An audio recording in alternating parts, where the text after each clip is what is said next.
అందరికీ నమస్కారం అండి. శ్రావణ మాసంలో వచ్చే ప్రతి వారానికి ఒక ప్రత్యేకమైన ప్రాధాన్యత ఉన్నది. శ్రావణ శుక్రవారం అంటే ఇక అమ్మవారి పూజలు ఆకాశాన్ని అంటుకుంటూ ఉంటాయి. సాధారణంగా శ్రావణ మాసంలో పౌర్ణమికి ముందు వచ్చే శుక్రవారం రోజు వరలక్ష్మి వ్రతం చేసుకుంటారు.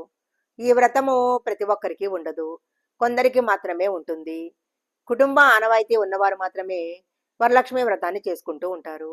అయితే వరలక్ష్మి వ్రతం లేని వారు కూడా అమ్మవారిని మామూలుగా పూజించుకోవచ్చు. దానితో పాటు కొన్ని పూజలు ప్రత్యేకంగా చేసినట్లయితే అమ్మవారి యొక్క అనుగ్రహము తప్పకుండా పొందవచ్చు. అమ్మవారి యొక్క అనుగ్రహం కోసము శ్రావణ మాసంలో ఏం చేయాలో ఇప్పుడు మనం తెలుసుకుందాము.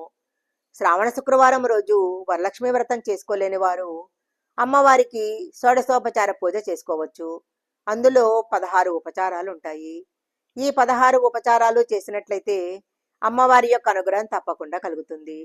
ఈ షోడశోపచార పూజలో ఆవాహనం, ఆసనం, పాద్యం, అర్ఘ్యం, ఆచమనీయం, స్నానం, వస్త్రం, యజ్ఞోపవేతం, గంధం, పుష్పం, ధూపం, దీపం, నైవేద్యం, తాంబూలం, నమస్కారం, ప్రదక్షిణం మొదలైనవన్నీ ఉంటాయి.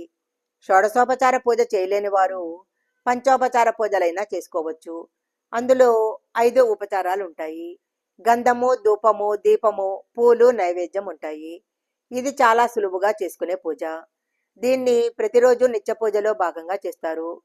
అమ్మవారికి క్షీరాన్నం అంటే చాలా ఇష్టము. క్షీరాన్నము అంటే కొద్దిగా అన్నంలో పాలు కలిపి పంచదార వేసి కలిపే అన్నము. అయితే చాలామంది అన్నం వండి తర్వాత కొంచెం అన్నంలో కాసిన పాలు పంచదార వేసి కలిపి నైవేద్యం పెడుతుంటారు. కానీ అది తప్పు. క్షీరాన్నం అంటే సుమారు ఒక 1/2 లీటర్ పాలలో కొద్దిగా అంటే కొంచెం బియ్యం వేసి బాగా ఉడికించాలి. అలా ఉడికిన తర్వాత అందులో కొద్దిగా పంచదార, కొద్దిగా యాలకుల పొడి వేసి కాస్త ఆవు నెయ్యి వేసి అమ్మవారికి నివేదించాలి.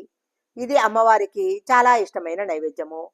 ఇవన్నీ లేకపోయినా కనీసం ఆవు పాలతో అన్నం వండి అమ్మవారికి నివేదించినా కూడా అమ్మవారికి చాలా ఇష్టము. అమ్మవారికి పానకం అంటే చాలా ఇష్టము. ఒక గ్లాసు నీళ్లలో కొద్దిగా బెల్లం వేసి యాలకుల పొడి వేసి ఆ నీటిని అమ్మవారి ముందు ఉంచాలి.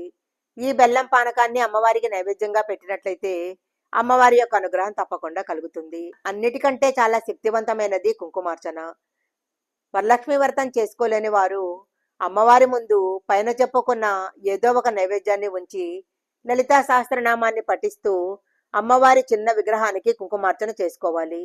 ఒకవేళ విగ్రహం లేనివారు అమ్మవారి పటం ముందు ఒక తమలపాకు ఉంచి అందులో ₹1 నాణెం పెట్టి అమ్మవారికి అర్చన చేసుకోవాలి.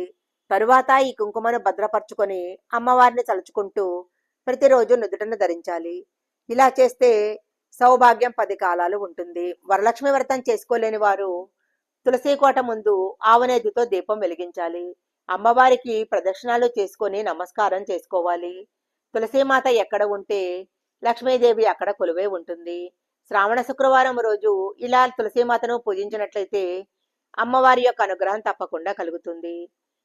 శుక్రవారం సాయంత్రము ఇంటి ప్రధాన ద్వారానికి 2 వైపులా ఆవునేతితో దీపం వెలిగించాలి. ఇలా గనక చేసినట్లయితే ఆ ఇంట్లో లక్ష్మీదేవి స్థిర నివాసం ఉంటుంది. ఈ వీడియోలో చెప్పిన విధంగా వరలక్ష్మి వ్రతం చేసుకోలేని వారు అమ్మవారి పూజ చేసుకున్నట్లయితే అమ్మవారి యొక్క కటాక్షము తప్పకుండా కలుగుతుంది. ఈ వీడియో గనక మీకు నచ్చినట్లయితే లైక్ చేయండి, షేర్ చేయండి. ఇలాంటి మరిన్ని వీడియోల కోసం మా ఛానల్ సబ్స్క్రైబ్ చేసుకోండి. పక్కనే ఉన్న బెల్ ఐకాన్ని యాక్టివేషన్ చేసుకుంటే మేము పెట్టే వీడియోలన్నీ కూడా మీకు ముందుగానే నోటిఫికేషన్గా వస్తాయి. మరొక మంచి వీడియోతో మళ్ళీ కలుసుకుందాం.